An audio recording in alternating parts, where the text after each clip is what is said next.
संत श्री गौतम दास जी बड़े कर्मठ, बड़े उत्साही और प्रतिभाशाली। प्रतिभा किसको कहते हैं जानते हो?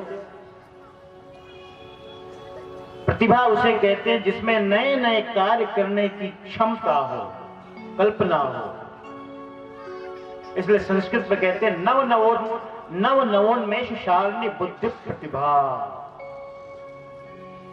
जिसमें नए नए उन्मेष हो, कुछ नया करने का भाव। ऐसे हमारे संत श्री गौतम दास जी साहब, और कल कार्यक्रम प्रारंभ हुआ उससे 3-4 दिन पहले से यहां मौजूद है। वैसे ही हमारे और एक रत्न है हमारे दीवान श्री टुकेश्वर दास जी, ऑलराउंडर है ये, सब काम इनको आता है, सब मर्ज की दवा यही है। संत श्री टुकेश्वर दास जी, हमारे श्री दिनेश दास जी, जो मेरे रथ के इसके आर जिसको कहते हैं, सदगुरु कबीर रथ, उसके पायलट हैं, सारथी है। गायक अनुपम हमारे पिछले वर्षों से, कई वर्षों से आप उनका गायन सुन रहे हैं, आप सबको बड़ा पसंद आता है उनका भजन। श्री रामचंद्र जी नालवादक, श्री चंदन जी नालवादक, और 2 विशिष्ट मेहमान कलाकार के रूप में आए हैं हमारे बीच। एक आए हैं हमारी काशी से, काशी श्री रामाश्रय जी, जो आर्गन पर संगत कर रहे हैं। बहुत सरल मूर्ति, बड़े सहज मूर्ति। मैं समझता हूं मेरे साथ इनकी 3री या 4थी बार यह अवसर है,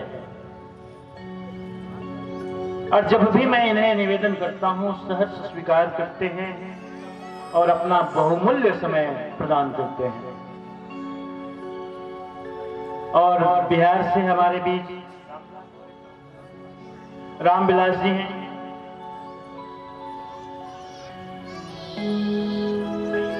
हमारे समक्ष साध्वी बहनें भी बैठी हैं, माताएं बहनें भी यहां आई हुई हैं, विराजमान हैं सब लोग। राजनांदगांव शहर और शहर के आसपास के गांवों से भी बहुत से भक्तजन आए हैं, क्योंकि मैं ऐसा मानता हूं कि यह जो 7 दिवसीय ज्ञान यज्ञ कथा का आयोजन इस क्षेत्र में शायद पहली बार हुआ होगा, तो बहुतों के मन में यह उत्सुकता है कि भाई हमने राम कथा सुनी है, भागवत की कथा सुनी है, कबीर साहब की कथा कैसी होती है जरा सुने, है ना। प्यारे हंसजनों, मैं बहुत अच्छा कह पा रहा हूं ऐसा तो मैं मानता नहीं, लेकिन मेरा एक प्रयास है कि सदगुरु की लीला को, उनके जीवन चरित्र को आप जाने, आप सुने कि सदगुरु इस धराधाम में आकर के क्या क्या लीलाएं की, किन किन जीवों को उन्होंने उपदेश देकर सतलोक पहुंचाया,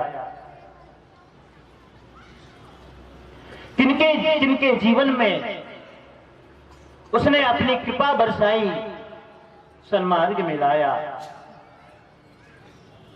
बस मन में एक भाव था कि मैं साहेब का गुणगान कथा के रूप में करूं।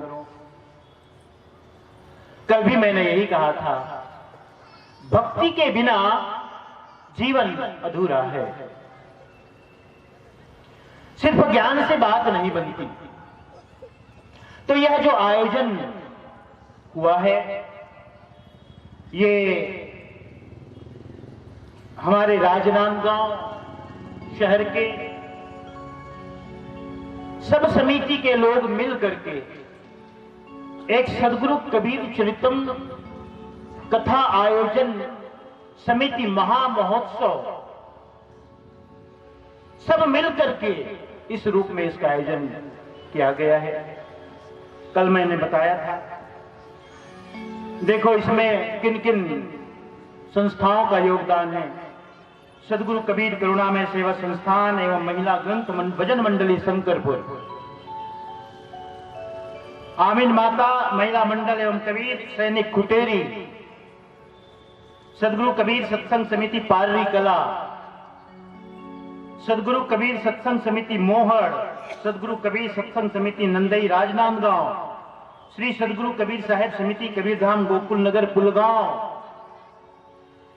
श्री सदगुरु कबीर सत्संग समिति गठुला, सदगुरु कबीर सत्संग समिति ढाबा, सत्य कबीर नवयुवक समिति लखोली, सत्य कबीर सेवा समिति बुंदेली कला, सदगुरु कबीर विचार मंच डोंगरगांव। इन समितियों और संस्थानों की भागीदारी है इसमें, और सब मिल करके एक और महोत्सव समिति का निर्माण किए हैं। सदगुरु कबीर महोत्सव आयोजन